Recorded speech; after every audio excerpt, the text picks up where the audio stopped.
মা, মা, মা, আপনি কোথায় অন্তর্ধান নিলেন? মা, মা,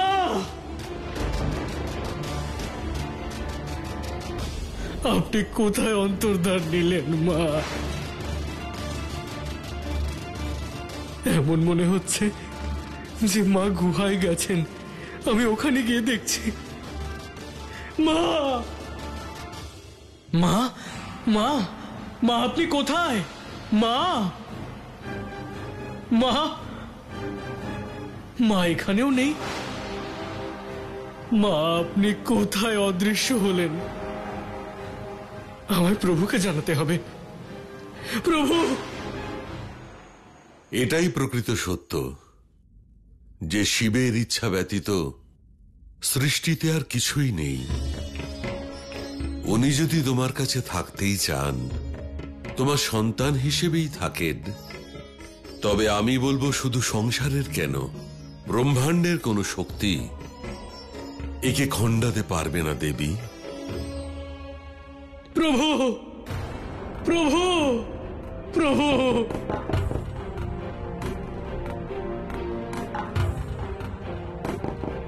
এই সময় বাইরে কে কাঁদছে? আমি দেখছি।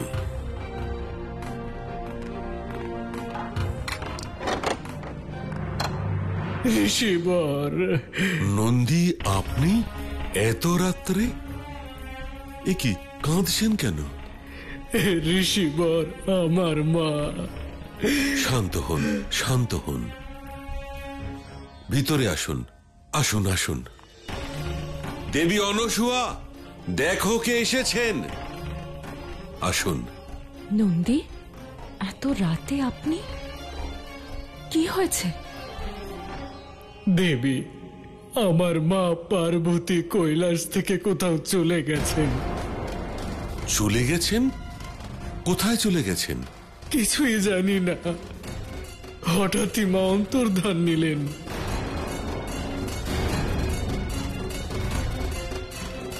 না নন্দী, উনি কোথাও গেছেন হয়তো, নিশ্চয়ই ফিরে আসবেন। না দেবী, উনি কৈলাসে কোথাও নেই। আমি ওনাকে চারিদিকে খুঁজেছি। যখন কোথাও পেলাম না, তখন আমি এখানে এলাম আমার প্রভুকে জানানোর জন্যে। কারণ এমন ঘটনা একবার প্রভুর সাথেও ঘটেছিল। মা, মা সতীর দাহের পর প্রভু অন্তর্ধান হয়ে গেছিলেন। না নন্দী, সেটা তো তখনকার কথা, যখন সতীর দেহ থেকে অঙ্গ বিচ্ছিন্ন হয়েছিল।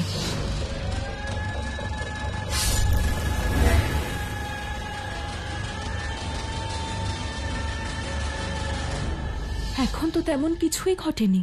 কিন্তু দেবী, আমার খুব ভয় হচ্ছে। আমার মতে প্রভুকে এটা জানানো ভীষণ প্রয়োজন। দেবী, একবার আমি প্রভুকে এটা জানাতে চাই। দেবী, না নন্দী,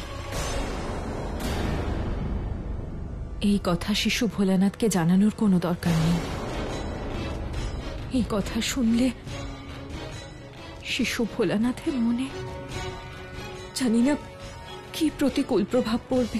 কিন্তু দেবী, তাই একজন মা হিসেবে আমি আপনাকে এই অনুমতি দিতে পারবো না, কখনো না।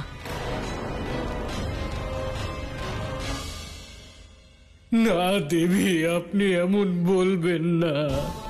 এমন আকস্মিক ঘটনার গভীরতা একবার বুঝুন। এই বিষয়টা প্রভুকে জানানো ভীষণ প্রয়োজন। দেবী,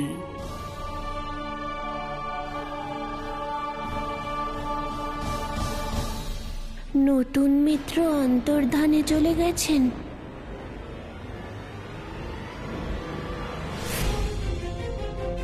হ্যাঁ প্রভু,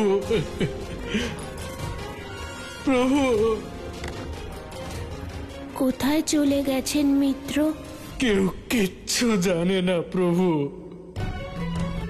আমি মাকে কৈলাসের সব জায়গায় খুঁজেছি। যখন মাকে কোথাও খুঁজে পেলাম না, তখন আপনার কাছে এলাম প্রভু। আপনি খোঁজ নিন না প্রভু, আপনি তো নিশ্চয়ই জানবেন।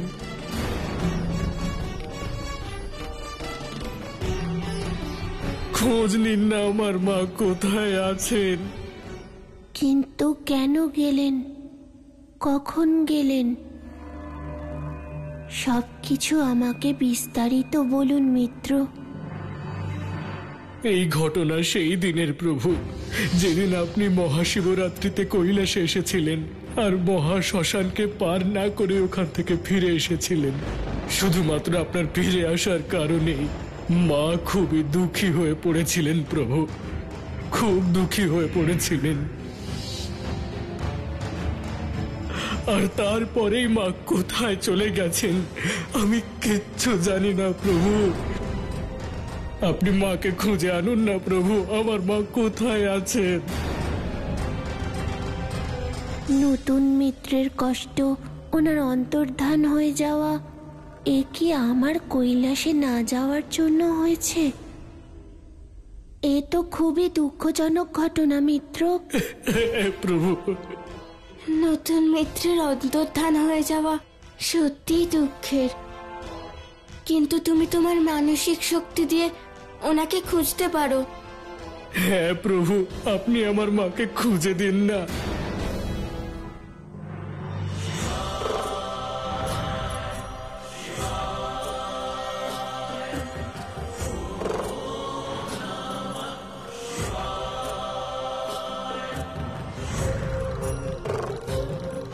প্রভু, আপনি সন্ধান পেয়েছেন? আপনি জানতে পেরেছেন যে আমার মা কোথায়? আমি এক্ষুনি গিয়ে মাকে নিয়ে আসছি। আমার মানসিক তরঙ্গ ওনাকে খুঁজে পায়নি মিত্র। উনি আমার অতীন্দ্র শক্তির থেকে অনেক দূরে আছেন। মিত্র আবার কোনো সংকটে পড়েননি তো মা? দেবী, না শিব, তুমি চিন্তা করো না। মিত্রের জন্য চিন্তা তো হবেই মা। সে তো অবশ্যই, কিন্তু উনি বড়, উনি নিজের রক্ষা নিজে করতে পারবেন শিব। ওনার কোনো সংকটের ভয় নেই শিব, সেই জন্য তুমি চিন্তা করো না। এমন ভাবাও মিত্র ধর্মের বিরুদ্ধে, তাই না মা?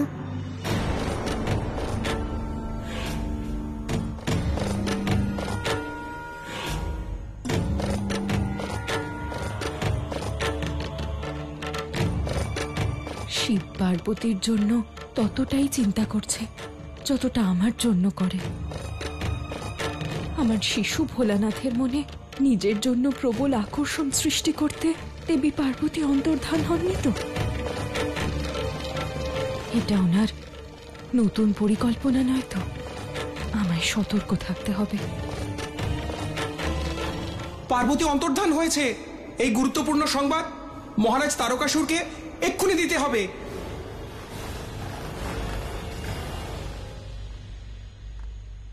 শিব হঠাৎ কোথায় চলে গেল? যা হয়েছে ঠিক হয়নি দেবী, এটা সবাই জানে যে শক্তি ছাড়া শিব তত্ত্ব নিষ্ক্রিয় হয়ে যায়। আর আজকে আমাদের শিবের পার্বতীকে খুঁজে না পাওয়ার ঘটনা এটারই প্রত্যক্ষ প্রমাণ দেবী। কি জানি কি হতে চলেছে। অসাধারণ! কি শুভ সংবাদ তুমি এনেছো তোতাসুর। এবার যাও,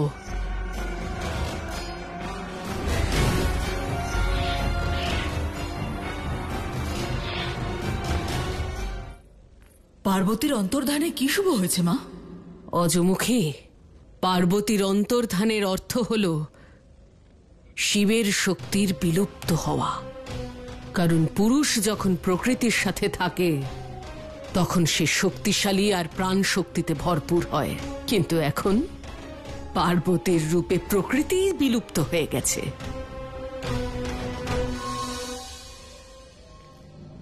আপনার কথার অর্থ আমি বুঝতে পেরেছি মা।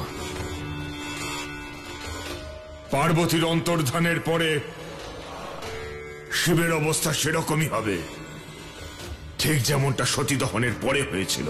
একদম নির্লিপ্ত, নির্বিকার আর নিষ্ক্রিয়। অর্থাৎ শক্তি ছাড়া শিব হয়ে যাবে সবের মতো। যুদ্ধনীতি এটা বলে যে যখন শত্রু দুর্বল হবে তখন তাকে আক্রমণ করো।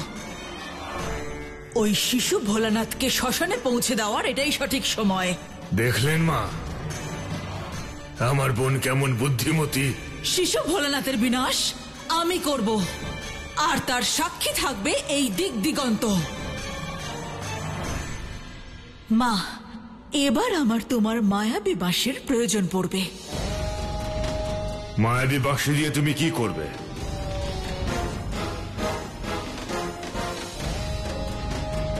কারণ আসল কাজ তো সেই করবে কাল প্রাতঃকালে।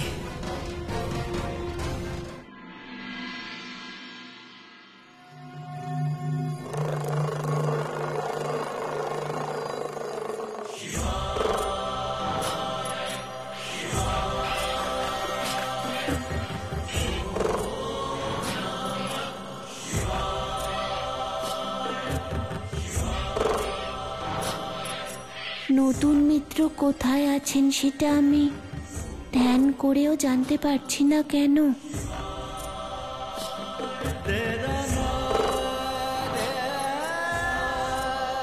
শিব, দেবী পার্বতীর বিষয়ে কিছু জানতে পারলে? না মা, সংযোগ স্থাপন হচ্ছে না। জানি না উনি কোথায় আছেন। আমার অতীন্দ্র শক্তি দিয়েও ওনার সন্ধান পাচ্ছি না। মা, আমার অপরাধ বোধ হচ্ছে। অপরাধ বোধ হচ্ছে তোমার? তুমি কি করেছো?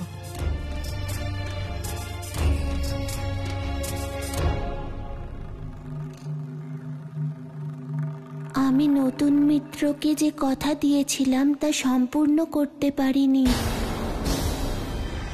আমার কৈলাসে যাওয়া উচিত ছিল মা।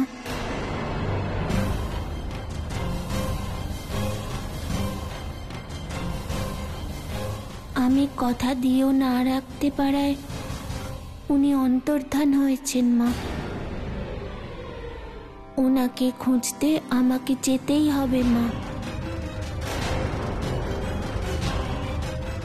উনি নিজের ইচ্ছেই অন্তর্ধান হয়েছেন শিব, কেউ ওনাকে অপহরণ করেনি। আর উনি তো অবুঝ নন যে তোমায় ওনাকে খুঁজতে যেতে হবে।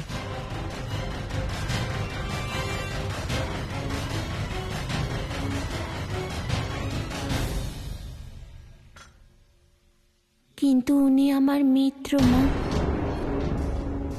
আর মিত্রতার ধর্ম অনুযায়ী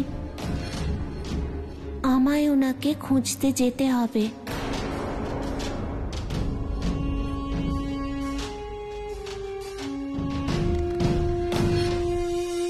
কিন্তু কোথায় যাবে তুমি?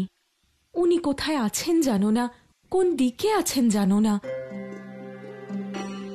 নাও, তুমি ভোজন করে নাও। খাওয়ার ইচ্ছে নেই মা। মা, আমি নতুন মিত্রের ভবনে যেতে চাই। কেন? ওখানে কেন যেতে চাও? হয়তো ওখানে গেলেই আমি মানসিক সংযোগ স্থাপন করতে পারবো। মা, আমাকে ওখানে যাওয়ার অনুমতি দাও।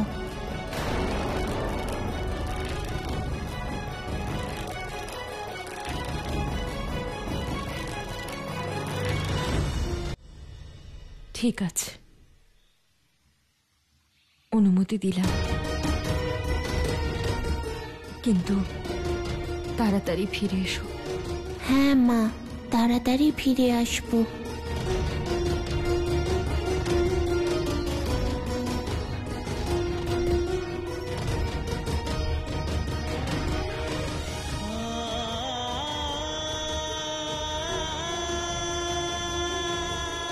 যাও শিব, আমি জানি একদিন না একদিন সেই সময়ও আসবে যেদিন তুমি আমার কাছে ঠিক এইভাবে ছেড়ে চলে যাওয়ার অনুমতি চাইবে।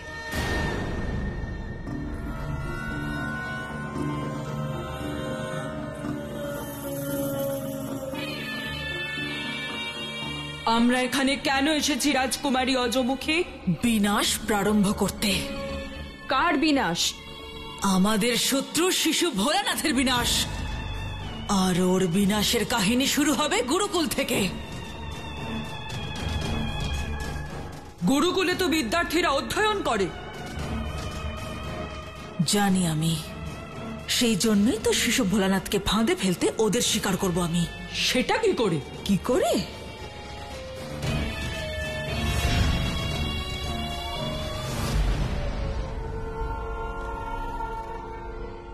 এই মায়াবী বাঁশি দিয়ে আমি ওদের সম্মোহিত করব আর নিয়ে আসবো ওদের আমি মৃত্যুর দুয়ারে। আর যখন আমি ওদের মৃত্যুর দুয়ারে নিয়ে আসবো, শিশু ভোলানাথ ওই আঘাত সহ্য করতে পারবে না। ওদের বাঁচাতে আসবে কিন্তু বাঁচাতে পারবে না। এবার চলো গুরুকুলে শিশু ভোলানাথের বিনাশের কাহিনী শুরু করতে।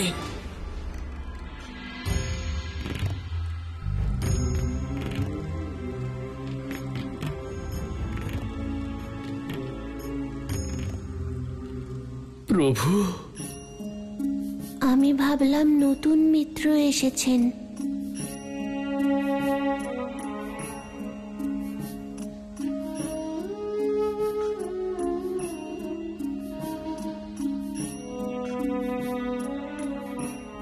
আপনি কোথায় মিত্র?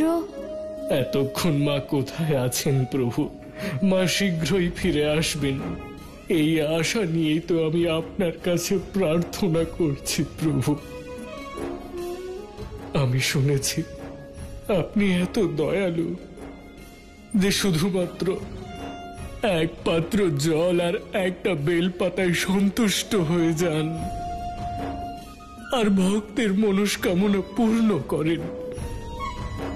তাহলে আপনার এই ভক্তের মনস্কামনা কখন পূর্ণ করবেন প্রভু? কেন আমার দিক থেকে চোখ ফিরিয়ে আছেন আপনি? আমি তো কখন থেকে আপনার কাছে প্রার্থনা করছি, কিন্তু আমি ততক্ষণ এই চেষ্টা করে যাব প্রভু, যতক্ষণ না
কোথায় যাচ্ছে আমাদের ওই ছাত্ররা, আর কার সঙ্গে যাচ্ছে? একজন অজানা অচেনা মহিলার সঙ্গে যাচ্ছেই বা কেন? দাঁড়াও, দাঁড়াও তোমরা!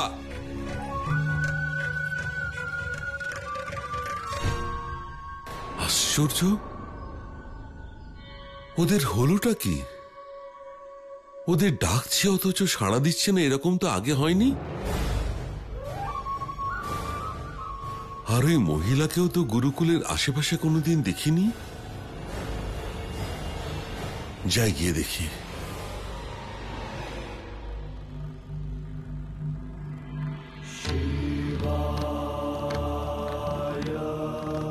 আপনার অনুপস্থিতিতে আমারই বোধ হয়েছে মিত্র যে আমাদের মিত্রতা অমূল্য। আপনার স্থান আমার জীবনে আমার মায়ের পরে সবচেয়ে গুরুত্বপূর্ণ।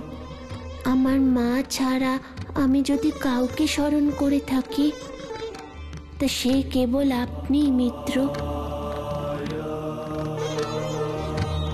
কিছু না বলে কোথায় চলে গেলেন মিত্র? আপনার কি আমাকে মনে পড়ে না? বুঝতেই পারছি না আমি কোথায় খুঁজবো আপনাকে।